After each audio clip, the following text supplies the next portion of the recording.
I really upset everybody in the event. Now, it was true, but I think that some people don't like the truth.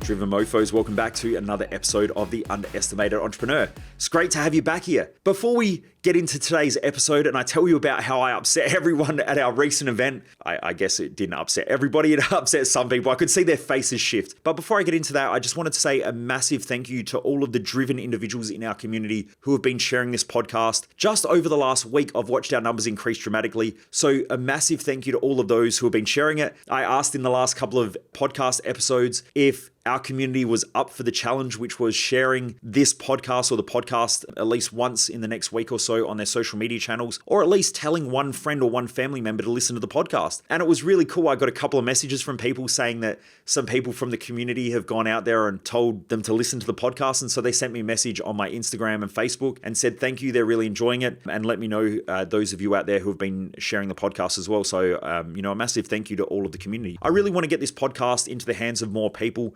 because I think the majority of business owners really struggle both mentally, emotionally, and they also struggle to get the results that they want and to create that operational freedom in their business where they can do what they're highly skilled at. And the reason why I think that happens quite a lot is that most business owners feel all alone and they try to do everything themselves and they try to figure out everything themselves along the way. And I wanted to create this podcast to be able to help those and also share my experiences and my journey along the path as well of business ownership and entrepreneurship. Also, I wanted to share some of the top mindset tips, tools, and hacks from studying for the last almost 20 years, working with people, but also working with some of the greatest performers in the country, if not the world, from world champion athletes to entrepreneurs and business owners and some rich listers and all of those types of people that I've coached, and the tens of thousands of people that have come to my events over the last, decade or so. So anyway, just wanted to say a massive thank you before we get started. But anyway, let's get into how I upset people at our Business Growth Odyssey event. Now, we were talking about attraction and repulsion strategies in business and why they're so important.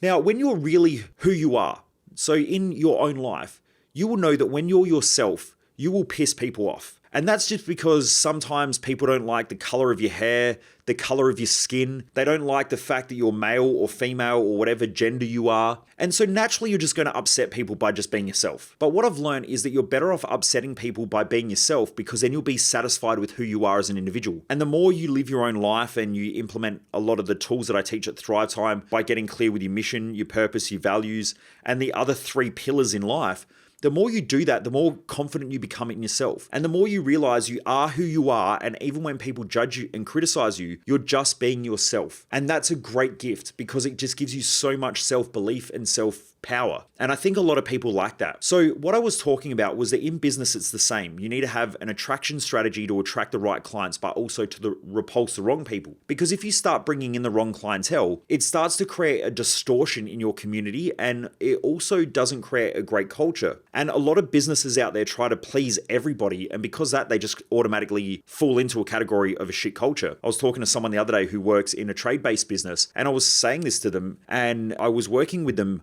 on this process, because in their business, they keep attracting some of the right customers, some of the wrong customers, but they don't really have a culture. They have some of the right staff, some of the wrong staff, and then they sort of attract all different types. And so they just really don't have a really strong, great culture where people rave about them. Now, if you think about your favorite sporting team, people argue over whether your team's better, whether their team's better, and they'll argue. Now, with sport, I would assume that the majority of people who are listening to this aren't professional athletes, which then means that you can't change the game. You have no impact on the game itself. So therefore, you buy a beanie, you buy a scarf, you buy the Guernsey or the t-shirt or whatever with a logo on it, and you say, we won. But the truth is, you didn't do shit. You just sat in the grandstands and drank beer and ate hot dogs or whatever the fuck you're eating. You don't really do anything. So it's not we. It's them. They won. And they played the game. So you can't really influence that. Now, in your own life, you can influence your own game of life. You can't influence how other people judge you and how other people criticize you and so on. Well, I guess you can. But at the same time, should you be changing who you are in order to please other people who may not be your type of people? Now, the point that I'm trying to make is that all sporting teams have an attraction strategy and a repulsion strategy. If you're part of that team and that community, you will say, we won the grand final, we lost. And so you'll feel like you're part of something. You buy the hat and you buy the beanie and you feel like you're part of that community. Now, in your own life, if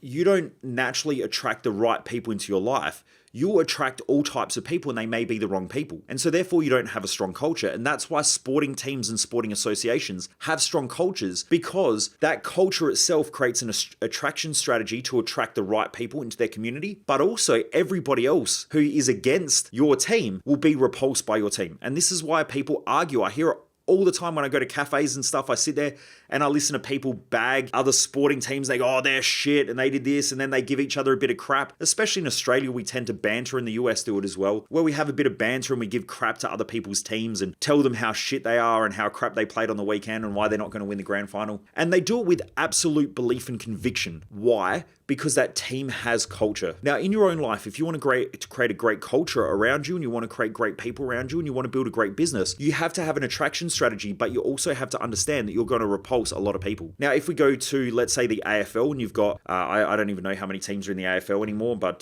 that's the Australian Football League for those who are listening overseas. Let's say there's 18 teams. I believe there's 18 teams. I haven't watched the AFL for many, many years. I grew up watching it, I grew up playing it, but I just haven't watched it for many, many years now. I focus on other things. But let's say there's 18 teams. If you support your team, you love one team, which means that there are 17 other teams that hate you, okay, or don't like you. And that's normal. Now, in your own life, that same thing can happen, that when you are who you are, there are going to be a lot of other people who don't like you, who don't understand you, who don't agree with you. And that's completely normal. That's part of creating a culture. But when you believe in what you do and what you stand for and who you are, you'll also have the right people around you who love you, support you, and want to get the best out of you. Now, why is this important? How did I upset people at the event? What I realized years ago was that when I'm coaching someone, I don't need to be friends with them. My self-worth doesn't come from my clientele, okay? My self-worth comes from creating a great result for my clients. By being a great coach, sometimes I have to piss people off. And I upset people. Why? Because I hold them accountable. I push them outside of their comfort zone. I hold them accountable to their goals and their dreams and what they want. And sometimes I've got to have harsh conversations with them. Sometimes we get into arguments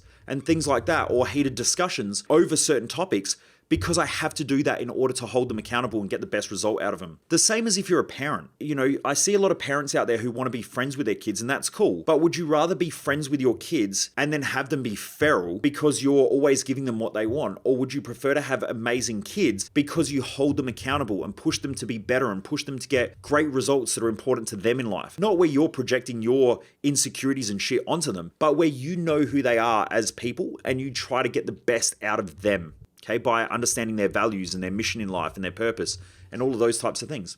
So what I said was, and this is what a few people got upset about, they didn't really get upset, it's just I saw it in their face, like their whole facial expression changed and shifted. Now, if you've ever spoken in front of a large audience, you'll notice that you'll be able to see these things really well from up on stage. So I just said that I don't really care about creating friends in my community. We have a friendly community, especially at our events like Business Odyssey or Thrive Time. A lot of people tend to go out, and I'll go out with them and we go out for dinner, or they'll go out and have a glass of wine, or a lot of our community hang out with each other, because business ownership is very tough. And if you're not surrounding yourself with growth-driven people, then it can be a bit of a struggle. And there are a lot of business owners over the years that I've met who said that their business and entrepreneurial journey feels very lonely, and they feel like they're isolated and all alone, and most people don't understand. That's why I also created that community, so that they're surrounded by people who do understand and who go through this stuff and can help each other and support each other. But anyway, I just said in the event that it was more important for me for my clients to like themselves and to love themselves more than I give a shit about them liking or loving me. And my goal is to get the best out of them and the best results so that they can look in the mirror every night and be proud of themselves and the efforts that they put in. And so,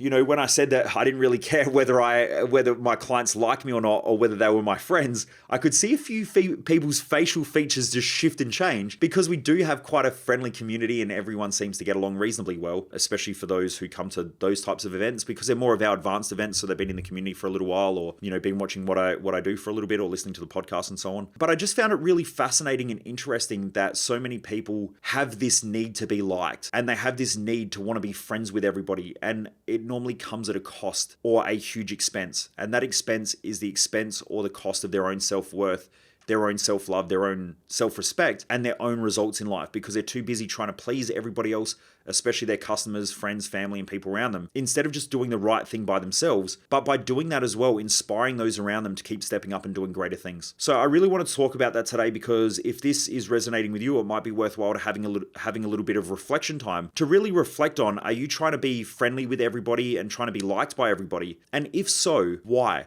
Why is it important for you to be liked by everybody? Is it that you're insecure? Is it that, you want everybody to talk nice about you? Is it that you want everybody to talk nice about your business? And if so, what do you think that you're getting out of it? A lot of business owners out there think that if everyone talks nice about their business, then they have a great business. But normally what you'll find is that when you have a business where you please everybody and everybody's pleased, that no one talks about your business. Some of the craziest businesses out there have the craziest customers, but those crazy customers are diehard supporters. Apple is a great example of that. Nike is a great example of that. Some people will say Nike make the shittest shoes, and other people say, they wouldn't buy anything else apart from Nikes. So it all depends. I think that if you've got a great culture, your supporters and the people around you will be a little bit crazy and a little bit intense, and that's a good thing. But it will also create crazy people on the other side who dislike what you do, and that's completely normal and completely fine. The key is, I guess, that both of them are talking, and some people will talk and say they hate your stuff, which is great because that's essentially marketing. Over the years, I've actually had plenty of people message me and say that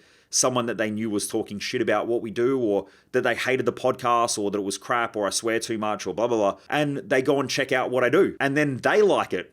So these are people that have been told that what I do is crap, but then they go and check out what I do, and eventually they become clients just because it resonates with them, but maybe it didn't resonate with their friends. So anyway, this is just something to think about, Driven Mofos. I hope that this helps. Keep pushing hard in life, and if you haven't already done so, please jump across to our Facebook group, the No BS Business Hacks for Driven Mofos on Facebook. This month, I'm talking about mindset and motivation. The month of September, we are doing Mindset and Motivation Month, so I'm going to keep dropping stuff. It is that time of year, especially down here in South Australia, where it is springtime.